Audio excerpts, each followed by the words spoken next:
Hello there, Rich Croasdale here. You may recognise me from Ferment magazine, our monthly One for the Road podcasts, and the Cyberfest that you were literally just watching. When Doug told me he was recording a video about his favourite historical drinking buddies, that was on Friday night, so go and watch the stream if you missed that.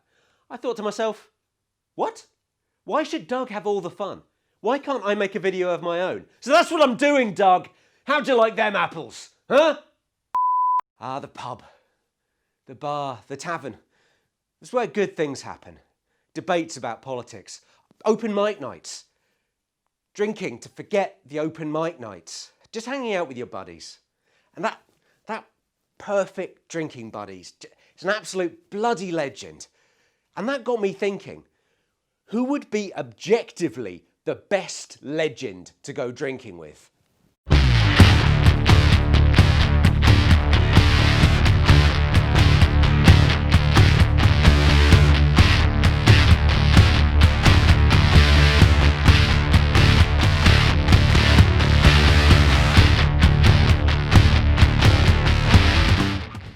We wanted to keep things fair, so all of our judging will be based on the same criteria.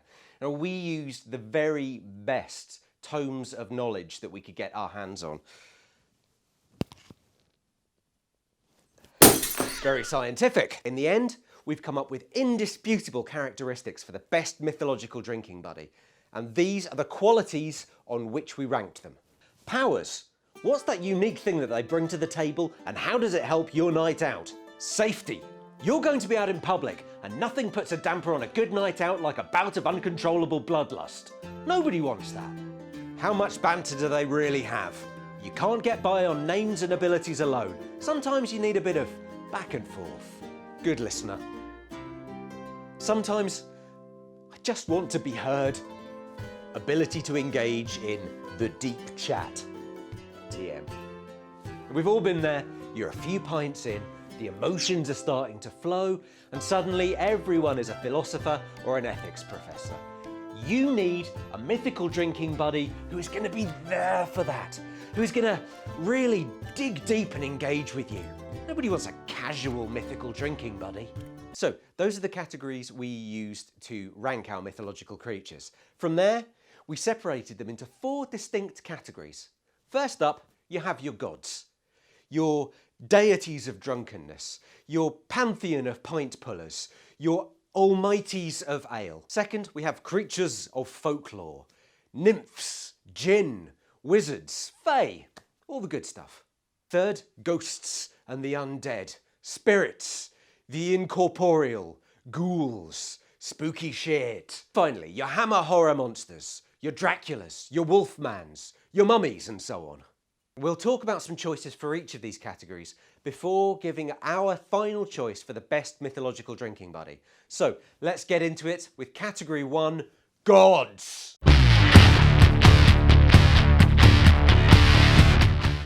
Ah, the pantheons of yore. Back when gods were just jacked up regular folks with better origin stories. Now, we could talk about gods like Zeus, but that guy was a creep, and we have the benefit of knowing the professionals. So here are your bona fide historical party gods. First, we have Sekhmet, the Egyptian goddess of war. Now, the story goes that Sekhmet went on just this mad killing spree until her father turned the Nile red. She thought it was blood and got so drunk that she just had to go and sleep it off. I mean, we've all been there. Look, I'm not going to lie. Safety is a concern. You say one thing wrong, you take one joke a little bit too far, and that's it. No tap room. But you're overlooking some crucial points here because she's also the goddess of beer, so bringing some pretty crucial knowledge to the table. She's also associated with healing, so no need to worry about that hangover the next morning. Just respect her, don't disrespect her family, and she'll be sharing all the shit-hot gossip about Horus. Dionysus. This little party animal is the Greek god of booze and theatre. Have you ever been drunk with actors? My God, the deep chat will flow. And banter?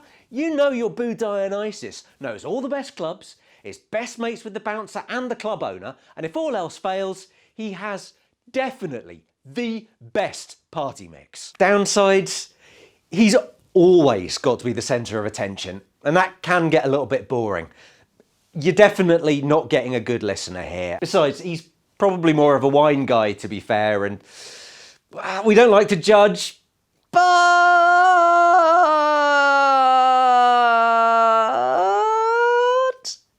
Mbaba Moana Raresa brought beer to the Zulu people. Now let's break this down. She taught humanity how to brew. Awesome. Knows her shit, head brewer of her pantheon. Also lives in a hut made of rainbows. How wholesome is that? Getting drunk in the sky. Who wouldn't? She also defied her pantheon to marry a human. So we know there's no awkward prejudices we're going to have to work through. I'm looking at you, Sekhmet! She's bringing a heavy dose of knowledge to the table, a great venue, an open mind, and who knows, maybe even some homebrew. Ninkasi, the OG brewing goddess. She even has her own hymn telling you how to make ancient beer.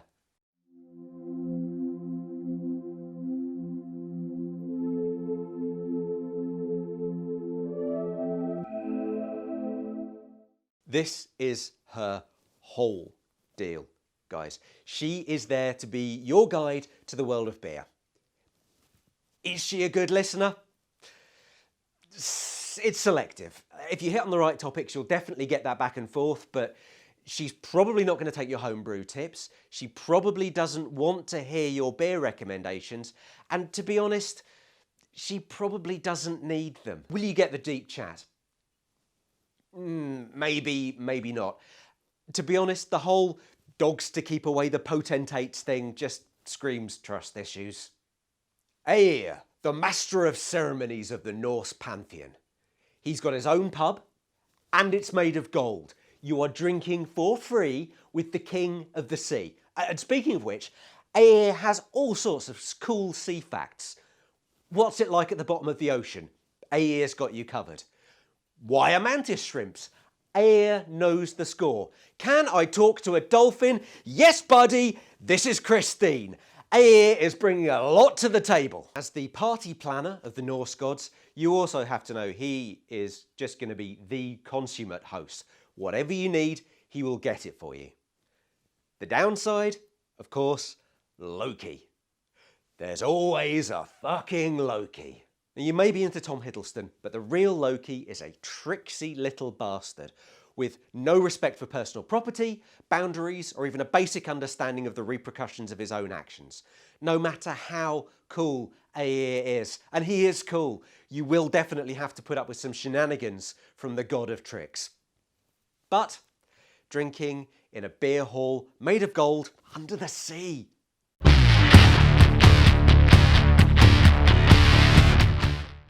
Okay, we have a speed round, folks. Why? Because this category is vast and we have limited video time. If there's a particular favourite of yours that didn't make it to the list, I want you to know we did it on purpose, just to spite you. Take it up with your MP, nerd. Here we go. Yule lads. Look at these boys. Who doesn't want to drink with these Icelandic gnomes? And they're Christmassy. Pull some pranks, pull some pints. Mary Lloyd. This horse haunts my dreams. True, he probably has some strong song improv skills, but I don't want to drink with a scary horse, guys. Don't make me do it.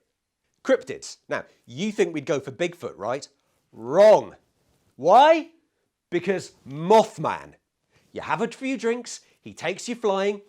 Granted, he doesn't talk much, but look at those abs. Mothman can get it. Gin.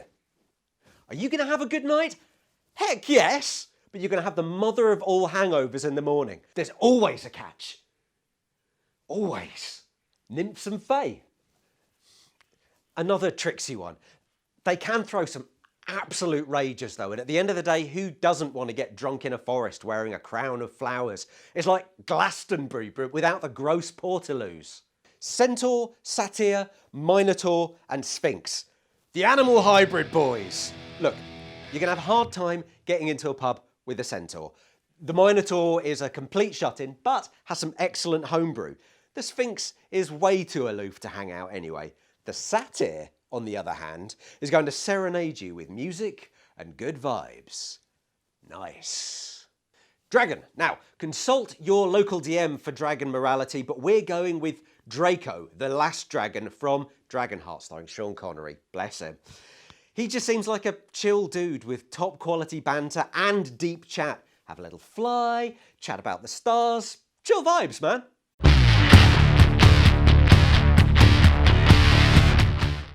The undead. Ghosts, ghouls, zombies, skeletons. Let's talk about those spooky motherfuckers. Ghosts. Beer52 is based in Edinburgh, so you best believe we have been to some seriously haunted pubs. Ghosts are a funny one. Sometimes they're mischievous, sometimes they want to kill you and possess your friends, sometimes they're just cheery, friendly little ghost boys. To be honest, your best bet is probably the Ghost of Christmas Present. Why? Because as he constantly tells us, he just wants us to know him better.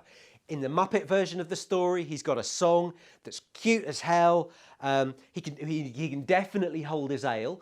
He can take you to see your friends while you're invisible so you can freak them out later with your otherworldly knowledge. The guy's just a good time.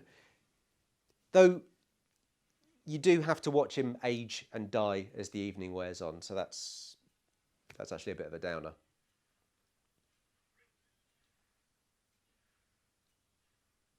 Zombie. Now this guy knows his way around a hangover. Are you going to get those deep, intimate conversations with him? Absolutely not. You're lucky if your zombie pal even has a jaw. But what you are getting is an active listener.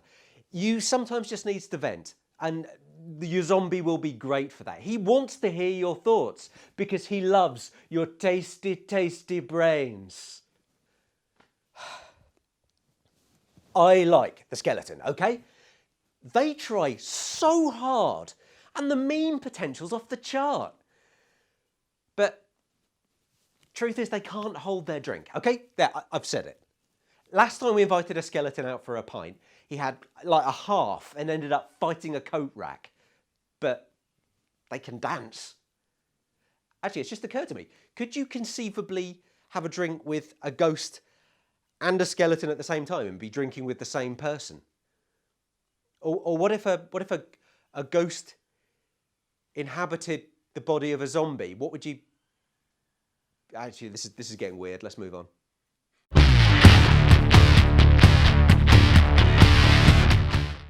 This particular category is home to the most famous of all mythological monsters. We're talking Dracula. We're talking Wolfman. We're talking the Mummy. We're talking a bullpen hammer with googly eyes because... Hammer horror. Moving on.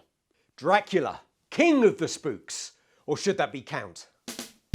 There are issues, sure. If he can drink beer at all, it's probably just going to be red ale all night. We have no problem with red ale, but here at Beer52 we do like a bit of variety. In terms of safety, it's really a coin toss as to whether you're going to experience a whole new kind of getting drunk. But it's controllable, so there is hope. The pros are pretty good though. You want a drink? Dracula can hypnotise the barman. You want a good listener? The guy has the hearing of a bat. You want the deep chat? Dracula has the class and charm of Mads Mikkelsen in Hannibal. I would say though, Dracula can be a little bit depressing. His solution to pretty much every problem involves turning into a vampire and giving up your immortal soul. Wolfman. To be clear, because he is underage, we are not talking about Michael J. Fox, Teen Wolf here. Sorry, Michael, but your particular brand of Letterman jacket wearing, basketball playing coolness is not what we're after here. We are talking the original Wolfman, a big dog who's also a man.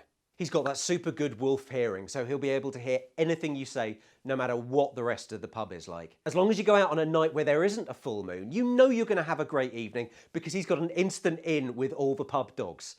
Of course, if there is a full moon, the only thing that's going to stop your drinking buddy is silver.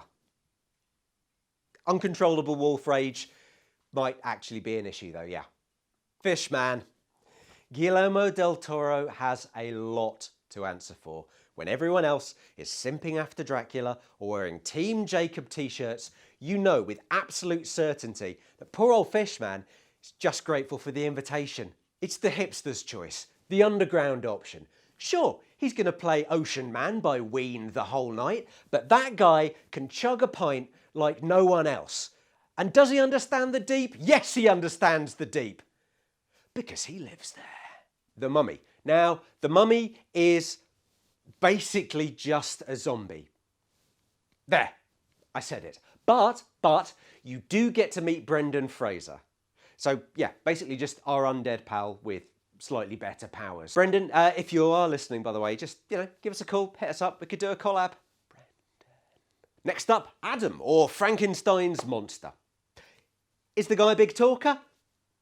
No, he's not. But what he does have to say can be super profound. He's seen beyond this mortal coil. He understands family drama. And really, deep down, he's just a beautiful, gentle soul, in awe with nature and looking for love. Plus, he can dance. You're definitely completely safe. As long as you keep him away from angry village mobs, fire, his mad scientist dad, and Dracula. I think one of the really big joys of this deal would be sharing the amazing world of craft beer with him. Seeing just the simple joy of discovering a great beer on the face of a giant man who's been sewn together from other people. It's surprisingly heartwarming.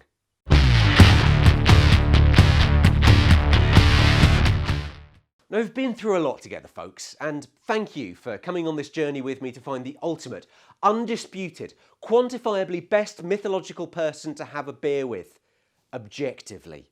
But now, we've reached the end. In third place, Enkidu from the Epic of Gilgamesh. This mad lad became human just by downing 7 jugs of ale.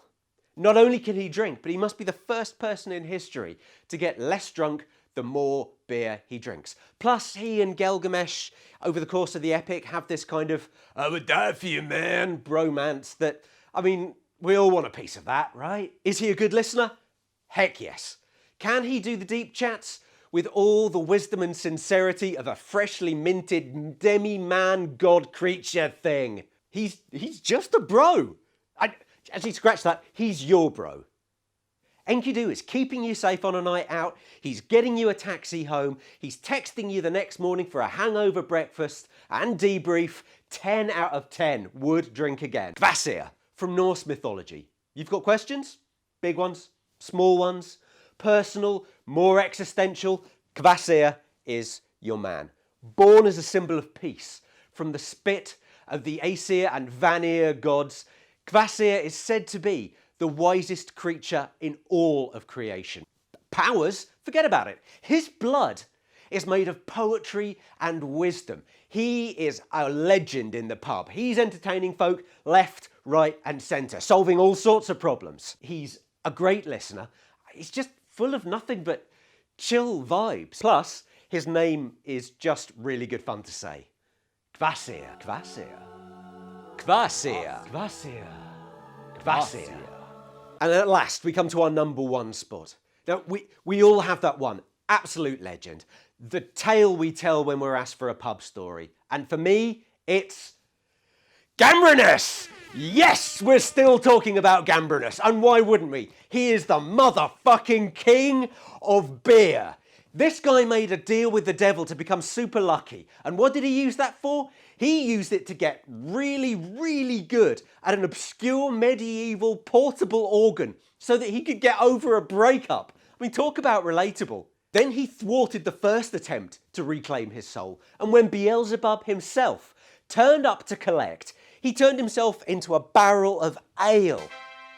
This is the guy you want to go drinking with. This is the drinking buddy you want It's the drinking buddy you deserve. Another legend has it that on May Day, he joins up with a bunch of French monarchs just for a massive piss up around this table called a Teufelsstich, a devil's table. And sure, some say he's only semi-mythological and based on real-life historical figures, but you are not telling me that all of this cool shit actually happened in real life. So I'm claiming him as mythological.